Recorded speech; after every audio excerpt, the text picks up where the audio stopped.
And that's really the challenge we're facing, is humanizing our community. I mean, it's crazy. I mean, we have an office, we have a staff. Because of what happened on 9/11, just to deal with the discrimination we faced, it's crazy, it's sad, it's hopeful, but at the end of the day, it's necessary.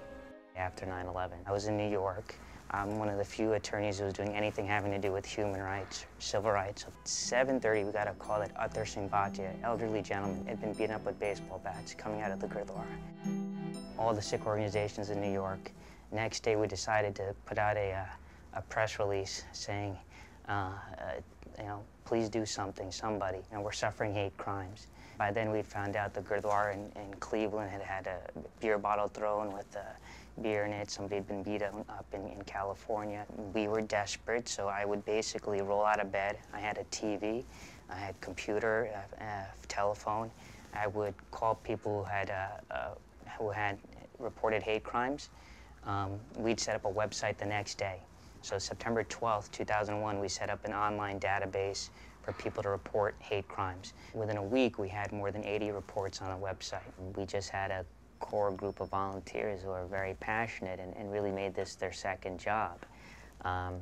So even when we didn't have an office, we were still able to file a lawsuit against the NYPD because they told the Sikh that either you need to choose between your job as a police officer or your faith as a Sikh. I went to the police department very proud, you know, to try to serve the city that I was born and raised in, you know.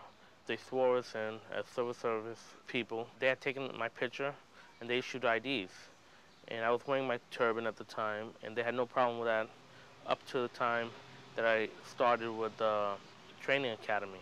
What they basically told me, I couldn't wear my turban and I would have to wear a hat. You have Sikhs right now who are serving in Iraq and in Afghanistan as part of the army forces of Britain and Canada. And you can't even let a Sikh write a traffic ticket with his turban on in New York City. It may seem nothing to someone that doesn't understand believing in something, but you know, when you're put on the spot with this, it really hurts.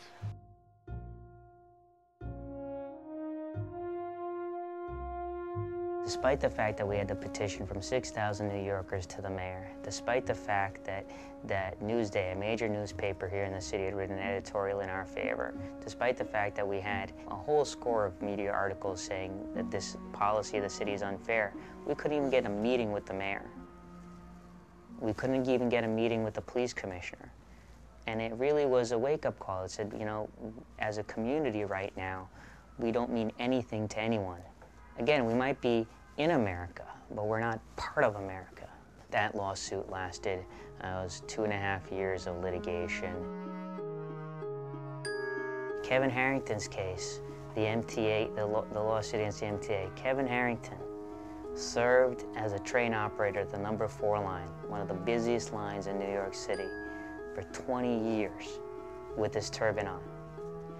Kevin Harrington, on 9/11, drove his train in reverse away from the World Trade Center because that train goes to the World Trade Center.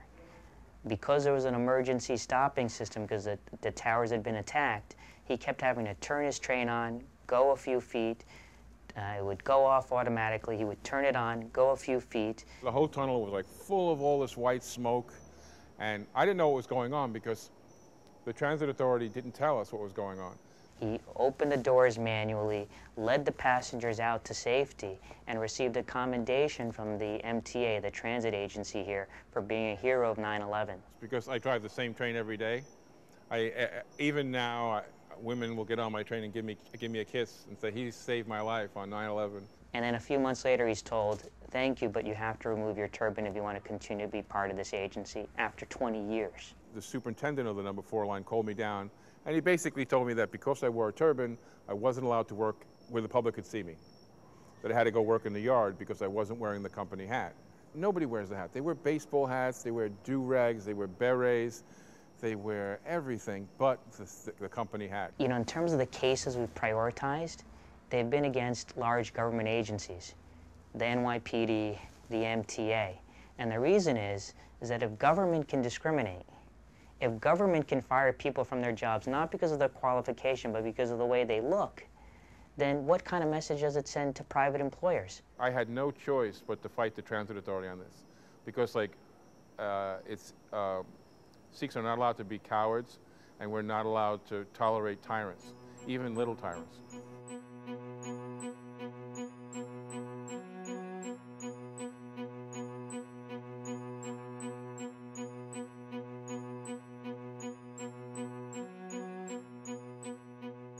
The hate crime beating of Rajinder Singh Khalsa. He's an elderly gentleman, spiritual leader in the community. He was walking out in Richmond Hill, the Sikh center of New York, on a Sunday afternoon, July 11th, 2004. A group of men approached him and said, take off that dirty curtain. He said, this is part of my religious faith. It's not a, dirty curtain. And they started yelling. One tall guy was telling me, go to your country. Go back to your country. I told him, hey, I am American. And the men proceeded to beat him up. All 6 people came on me. They started punching me. Rajinder Singh Khalsa came in between. Hey, no, don't beat him. He's innocent. Don't do this, don't do this. But they leave me and grab him. They catch my turban and throw it. They grab him and push him on the sidewalk. They beat me, left me unconscious on the sidewalk. They throw my turban away. They were angry about my turban, and religion. There were 7 witnesses who called the police during the beating. 5 men were beating him up, saying, get out of this country. And the police the next day said, we're charging 1 man with a simple assault. I am New Yorker. I am American. Why the New Yorker and American beating me?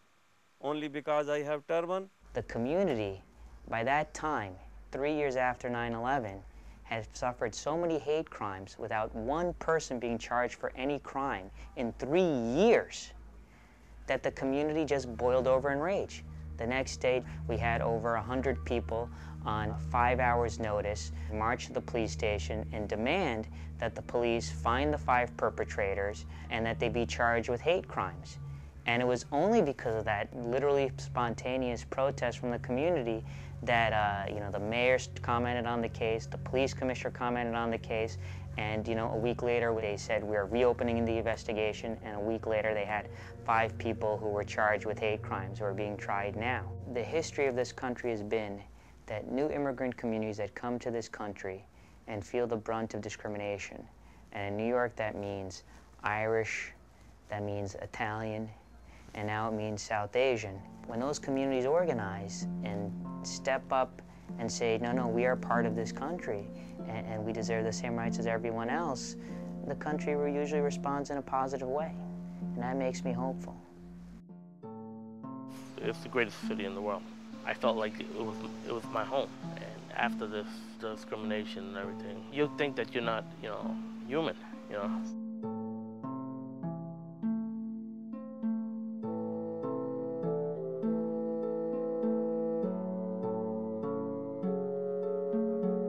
This is happening to me after being here 24 years. What happens to Sikhs who try to find jobs? What is the future of my son?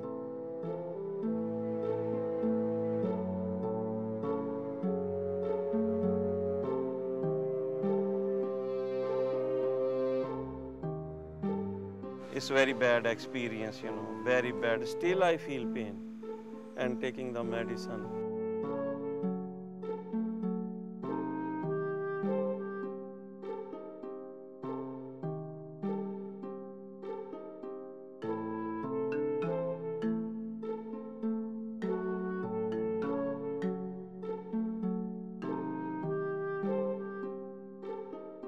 We don't want to be filing lawsuits every day. We don't want to have to be in the streets demanding our rights. And the real victory will be when I don't have to file another lawsuit anymore. I want to be out of a job. I'm dying to be out of a job.